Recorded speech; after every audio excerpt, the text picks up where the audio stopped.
guys, it's me, Holly Madison. Welcome back to my channel. I am continuing my reaction series to Girls Next Door. We are on season 2, episode 6.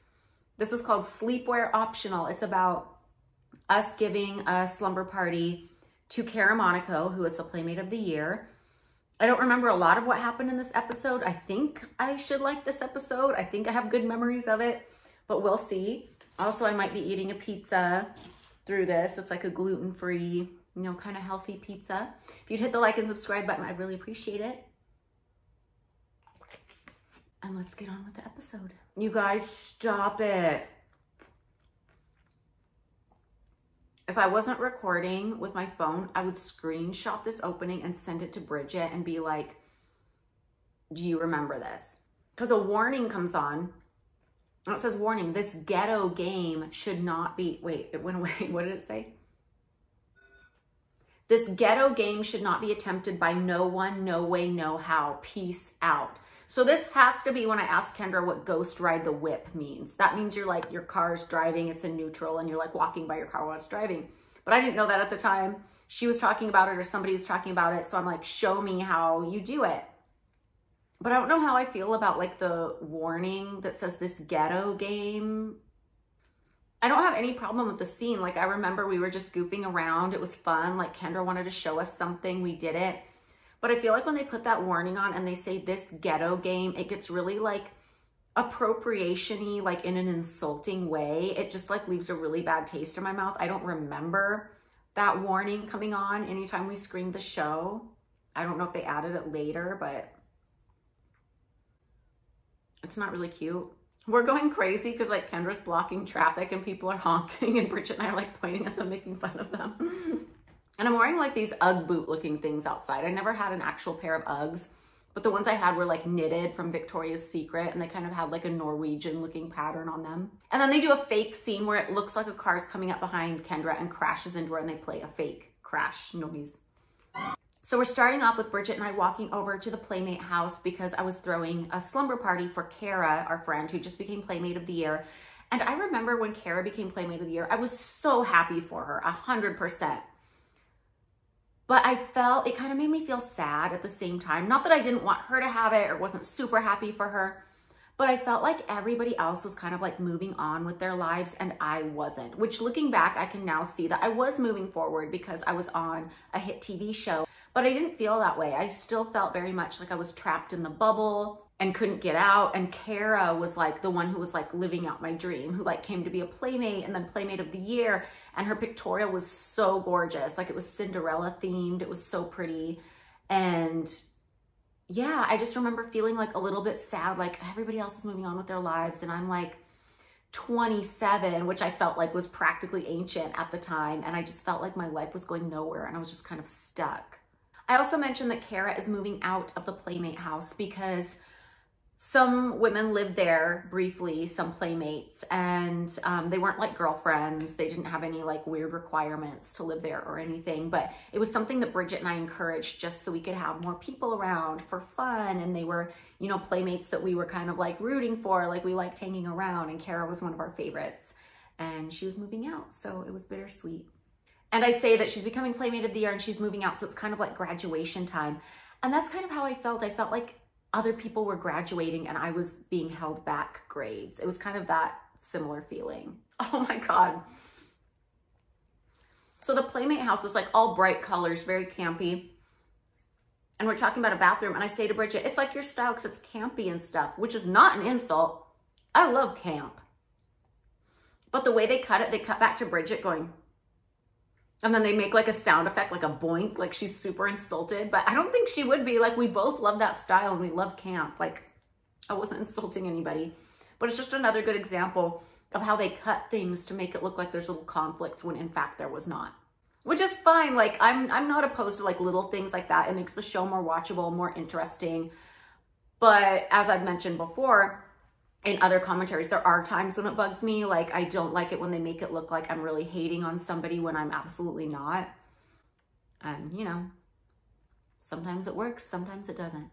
So it's Bridget and I that are setting up the sleepover for Cara and for everybody and us because it's fun too. This is another episode where Bridget and I are doing an activity and Kendra's kind of rude about it, which 100% she does not have to like what we like. Like, I respect that. Like your own things. And it does kind of make the show a little bit better when everybody's not on the same page. But like I've said before in another episode I pointed this out in, we felt it in real life too. Like, we felt it off camera. There was very much like a kind of snobby, like, why are we doing this stupid stuff kind of vibe coming from her.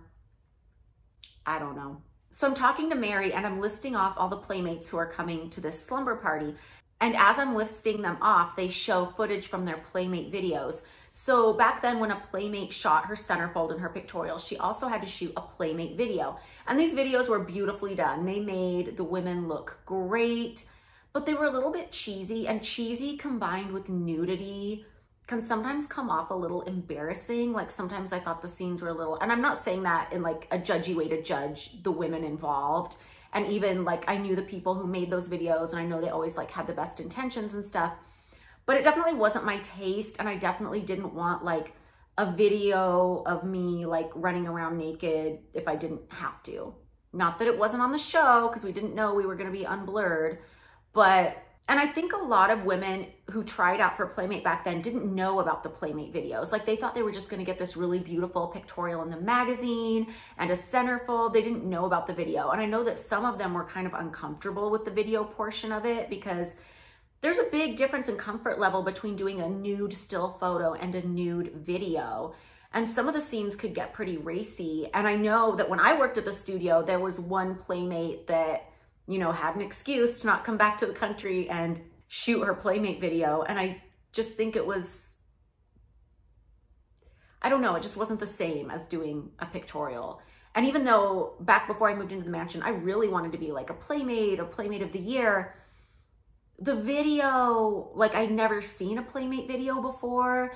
I didn't know what they were like. Like, I'd seen clips of Playmate videos because they used to run Playboy commercials late night back in the day. And I thought the women looked gorgeous. Like, I wanted to look like that, but I'd never seen a full Playmate video. I didn't see like what they had to do naked and stuff like that. So once I'd seen these videos after I was at the mansion and had done the Girls Next Door pictorial, Hef suggested, oh, I think we should do an episode where you guys shoot Playmate style videos. And I said, no, I don't want to do it. And he was super annoyed with me because I think it was the first time I'd ever like said no to him and stood up for myself. And he was super annoyed and like, what? But I did not want to do it. Like, I just thought it was embarrassing. It wasn't the part of the Playmate process that I wanted to be a part of, which was just being in the magazine. And I'm glad I stood up for myself. Monica, a Playmate, is staying in bedroom 4 at the mansion. So if any of you were ever wondering what the other rooms that weren't Bridget and Kendra's rooms looked like, that's one of the rooms. And just so you know, like, it was not like a girlfriend thing. Like, there wasn't any weird requirement for her to stay in the house. She was just visiting. And because we all really liked her, we wanted her in the house. It was very innocent. That's what I'm trying to say. So in this episode, it has Kendra and Monica hanging out in bedroom 4, and Bridget comes in and she's narrating this in her interview. And she's saying how, like, when there's another girl in, I always want to like hang out with everybody and, you know, make sure the group doesn't split apart and be really friendly. And that was really like the dynamic of Bridget and I when Kendra moved in. Like, we tried so hard to be welcoming and it just didn't work for whatever reason. But yeah, but you can see it. Like, I've always said that like Bridget is the most honest person on the show. She's like the most real. Like, you're not getting a real me at all. The Kendra I see on TV isn't necessarily the Kendra I dealt with off camera, but I will vouch for Bridget. She's always like 100% on this show. She's never hiding anything. She's always really vulnerable. Like, so far, you know, we're halfway through season 2. I've never watched an episode and thought, oh, Bridget was really holding back here, or, oh, Bridget wasn't really being truthful. Like, I've never thought that. So what she's trying to convey here was always our attitude.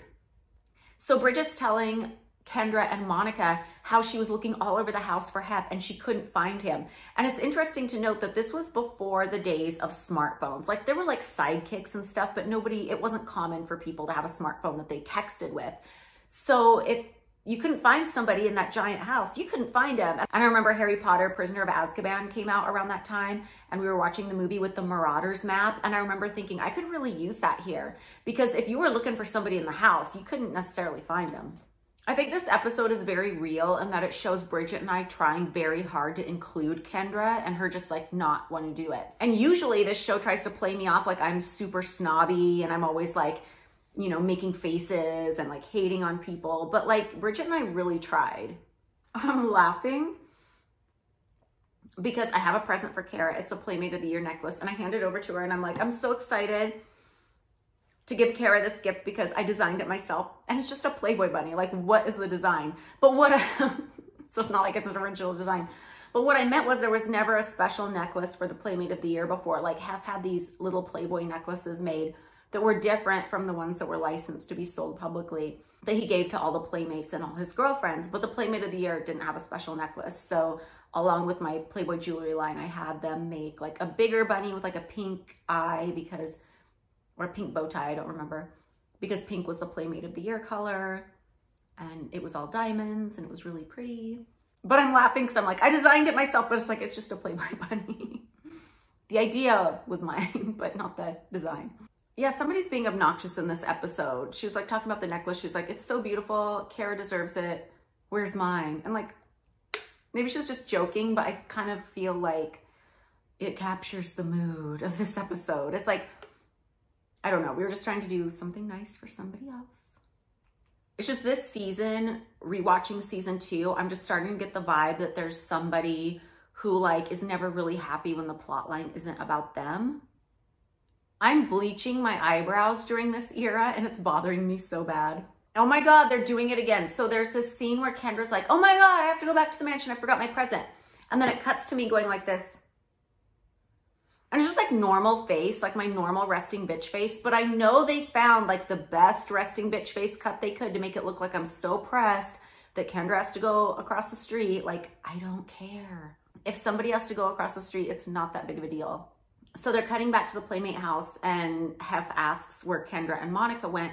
And I go, oh, she left her present across the street. She had to go get it. And he goes, it'd be nice if she would have had somebody come and get it for her. And I was like, I know, I said that, but she insisted. And it just reminds me of like how Hef used to get mad at me anytime Kendra was late or not there. Like I have any control of that. I figured out why I was smiling like a pageant psycho in all my sit-down interviews. It's because I know that because like I'm not neurotypical, so I don't like express emotion as easily as most people do. So I tend to read as like I said before, like resting bitch face. Like I always just kind of look not in a great mood. And I knew how they would use my cuts on the show so that I would always look pissed off when I wasn't, or really pressed about something when I wasn't. So I think that's why I'm doing like the crazy smile. I probably have stuff in my teeth because I've been eating pizza, but why I was doing like the crazy smile while I was talking in the interviews is because I just didn't want people to think I was being mean or in a bad mood or angry. Like I really have to sell this smile. Like it was me just masking and trying to look like, hi, I'm happy and I'm not saying anything mean. Everything's good.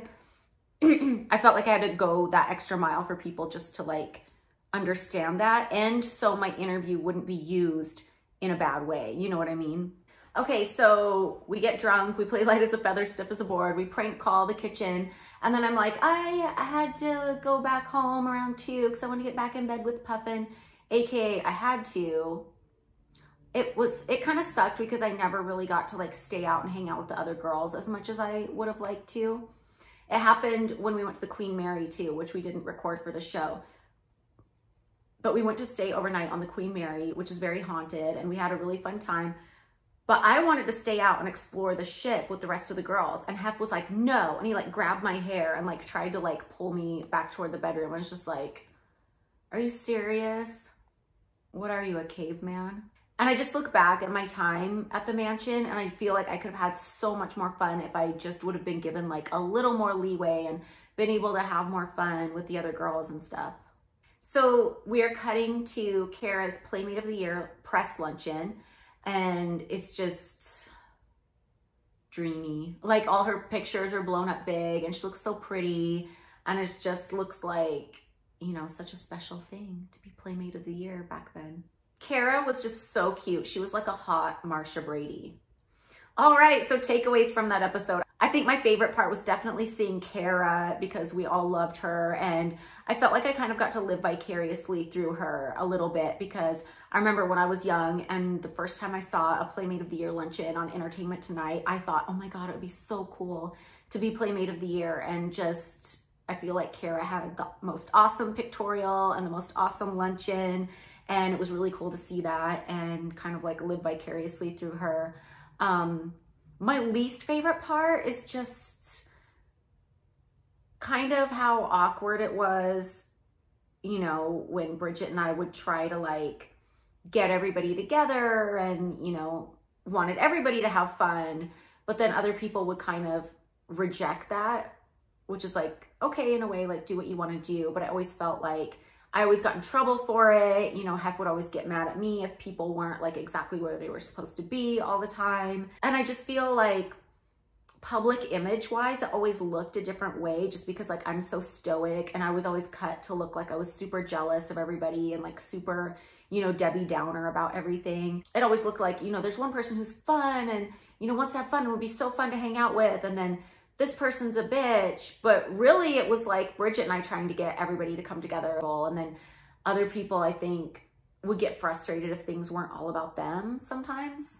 But that's just what I think. I'm not saying that's how it was. And I will see you guys back next time.